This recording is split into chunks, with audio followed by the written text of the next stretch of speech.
Hi friends, good morning. स्वागत आहे तुमचे आपल्या Bhandari academy and coaching classes या YouTube चॅनल. खूप छान वाटते. मी मागच्या व्हिडिओ शूट करताना पण तुम्हाला सांगितलं होतं, तुम्ही छान अभ्यास करताय, मला कळवताय, प्रॅक्टिस सेट सोडवताय, शाळेमध्ये प्रगती सुरू आहे, खूप छान वाटतंय. तर आपण असाच नेक्स्ट तुमच्यासाठी एक व्हिडिओ बनवून घेऊन आलोय की इरॅशनल नंबर. आता इरॅशनल नंबर म्हणजे मागच्या पाठात सांगितलंय अपरिमेय संख्या, आणि अपरिमेय संख्या म्हणजे एकदम पूर्ण इंट्रोड्यूस केलंय तुम्हाला मी की अपरिमेय संख्या म्हणजे जे नंबर कोणाचे स्क्वेअर नाहीये पण ते स्क्वेअर रूट मध्ये दिले, जसे की √2, √3, √5, √6, √7, √8, √10. मी आता याच्यामध्ये बघा 1, 4 आणि 9 हे तीन नंबर लिहिलेले आहेत.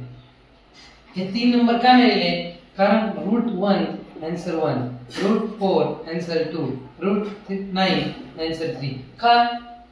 बरेच जण लगेच पोट तुटले असतील की कारण हे कोणाच तरी स्क्वेअर आहेत, आणि कोणाचे स्क्वेअर आहेत? 9 हा 3 चा स्क्वेअर आहे, 4 हा 2 चा स्क्वेअर आहे, आणि 1 हा 1 चा स्क्वेअर. हे तुम्ही लगेच कळलं तुम्हाला, है ना? आता याच्यामध्ये जे स्क्वेअर नाही पण स्क्वेअर रूट मध्ये लिहिले ते नंबर म्हणजे इरॅशनल नंबर. आता आपल्याला काय पाहिजे? Show number √2 and √3 on number line.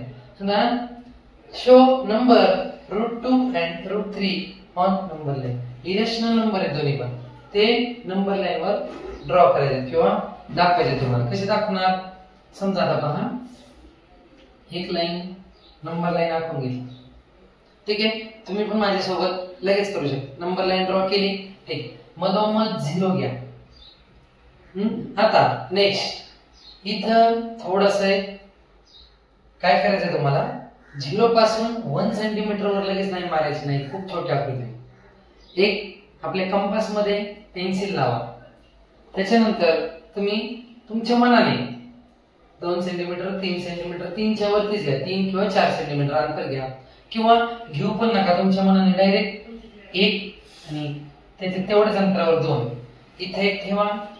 आपलं लोखंडी टोक इथे ठेवतात, त्याच्यानंतर पुन्हा लोखंडी टोक इथे ठेवून पुढे काट मारा. जे आलंय याला 1 म्हणा, याला 2 म्हणा, काही प्रॉब्लेम नाही. आता अंतर हलवलं तरी चालेल. आता नेक्स्ट इथपर्यंत आलो, याच्यावरती एक स्ट्रेट लाईन पट्टीने मारून घ्या. किती मारायची माहिती नाही, थोडीशी तुम्हाला लागेल तेवढी 4-5 ओळीवरती लाईन मारा, ठीक आहे.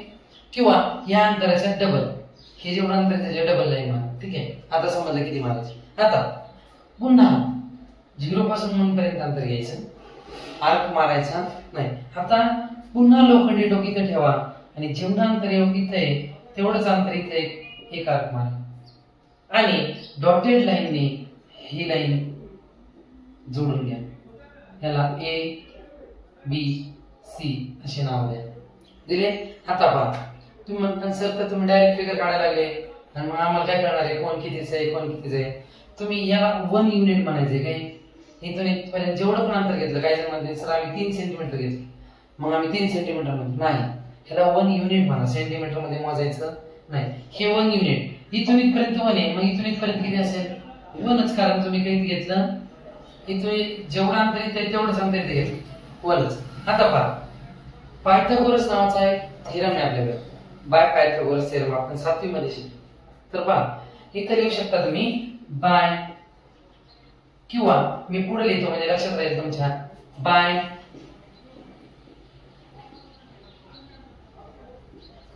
Pythagoras theorem. पायथागोरस थेरम काय सांगतो? जो अँगल 90 डिग्रीचा, कितीचा?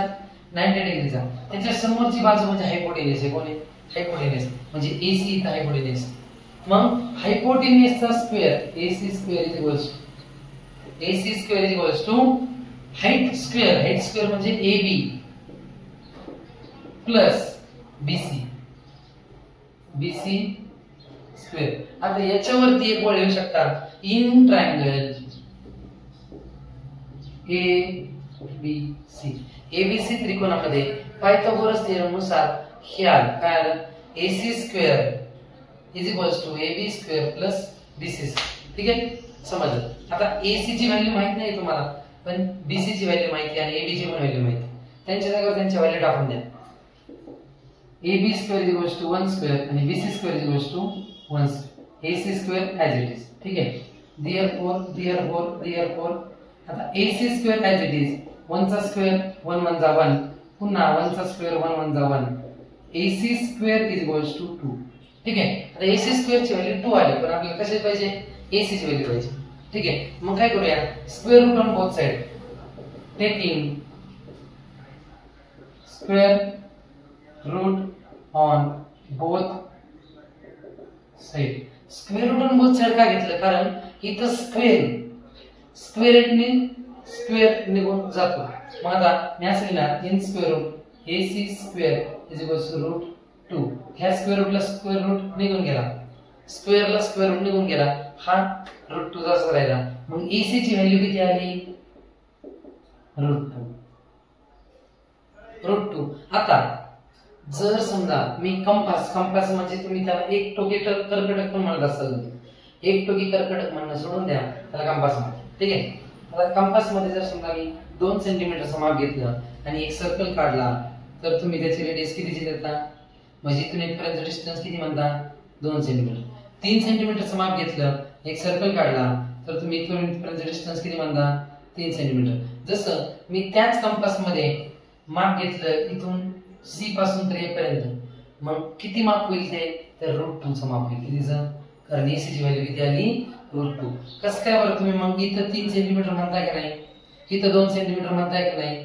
एक सर्कल काढायला तुम्ही जर 2 सेंटीमीटरचं माप काढलं किंवा 2 सेंटीमीटरचं माप कंपास मध्ये घेतलं, तर तुम्ही का म्हणता की हा 2 सेंटीमीटरचा सर्कल आहे, ह्याची रेडियस 3 सेंटीमीटर, याची रेडियस 2 सेंटीमीटर. मग तसंच मी जर हे माप घेऊन जर एक सर्कल काढायला लागलो, तर त्याची रेडियस किती असेल? रूट 2. मग मी इथे लोखंडी टोक ठेवणार कंपासचं, इथं माप घेणार, बरोबर इथून एक लाईन काढणार, जी की लाईन A मधून गेली पाहिजे आणि नंबर लाईनला चिकटली पाहिजे. एक हाफ सर्कल काढून घेईन किंवा एक आर्क काढून घेईन, जो आर्क येईल तो असेल रूट 2. कशाचा असेल? रूट 2. आता मी एक क्वेश्चन दिलाय, show irrational number root 2 and root 3 on number line. पण आता रूट 3 काय दाखवला नाही, रूट 3 दाखवायचं खूप इझी आहे. आता राईट तुमचा रूट 2 आलाय. ठीक आहे, रूट 2 पर्यंत तुमची आकृती झाली असेल, तुम्ही माझ्यासोबत काढताय, जे विद्यार्थी काढताय त्यांनी रूट 2 पर्यंत त्यांची आकृती झाली. आता रूट 3 साठी इथं सेम ॲज इट इज, जी पर्यंत लाईन मारायची तिथपर्यंत ही सरळ लाईन मारून घ्या. माझ्याकडे स्केल नाही आता सध्या, किंवा बोर्डवर मी काहीच नाही घेतलंय, माझ्याकडे आहे पण मी वापरत नाहीये, पण माझ्या लाईन सरळ येतात. तुमचे स्केल असताना सुद्धा वाकडी यायला नाही पाहिजे, सरळ स्ट्रेट लाईन येते. ठीक आहे, आता जे डिस्टन्स C पासून B पर्यंत होतं, इथपर्यंत C पासून B पर्यंत, C पासून रूट 2 पर्यंत नाही, C पासून B पर्यंत इथं 1, तेच डिस्टन्स पुन्हा कंपास मध्ये घ्या, रूट 2 वर ठेवा, बरोबर याच्या सरळ समोरासमोर लाईन आली. आता तेच हा जो D पॉइंट आहे, A B C आणि D, आणि हा E पॉइंट आहे, कोणता? रूट 2 ला E पॉइंट मिळाला. आता जो DC आहे, D ते C जोडून घ्या, डॉटेड लाईन दाखवलं तरी चालेल. ठीक आहे, जोडून घेतलं. आता आपला एक नवीन ट्रायंगल तयार झाला, DEC. E पशी 90 आहे. मग आता मी असंच करू शकतो, इन ट्रायंगल DEC. आता मी इकडे लिहू शकतो. ठीक आहे, आता मी इथे लिहितो, तुम्हाला तिकडचं राहू देतोय, हे पुसणार नाहीये. रूट 2 कसं आलं, रूट 3 कसं आलं, दोन्ही पण लक्षात राहील. In triangle DEC.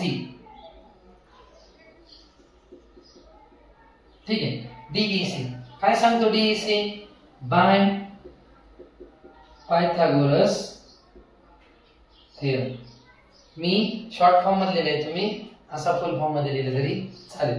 आता बघा, पायथागोरस थिअरम काय सांगतो? इथे 90 डिग्रीज आहे, 90 डिग्रीच्या समोर कोण आहे? DC. कोण आहे? DC. मग DC square is equals to same तीच condition, DE square plus CE square. DE height square plus base square. बघा, याची हाईट DE आणि ह्याचा बेस EC, म्हणजे CE लिहिलं तरी चालेल. CE लिहिले मी, आता डीसी ची व्हॅल्यू माहिती का तुम्हाला? नाही, आताच काढली तुम्ही.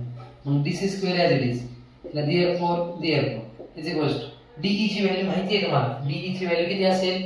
राईट, 1. किती? 1. 1 स्क्वेअर प्लस सी ची व्हॅल्यू, सी पासून ई पर्यंत कोण सांगेल? करेक्ट, √2. काय? √2 ब्रॅकेट स्क्वेअर.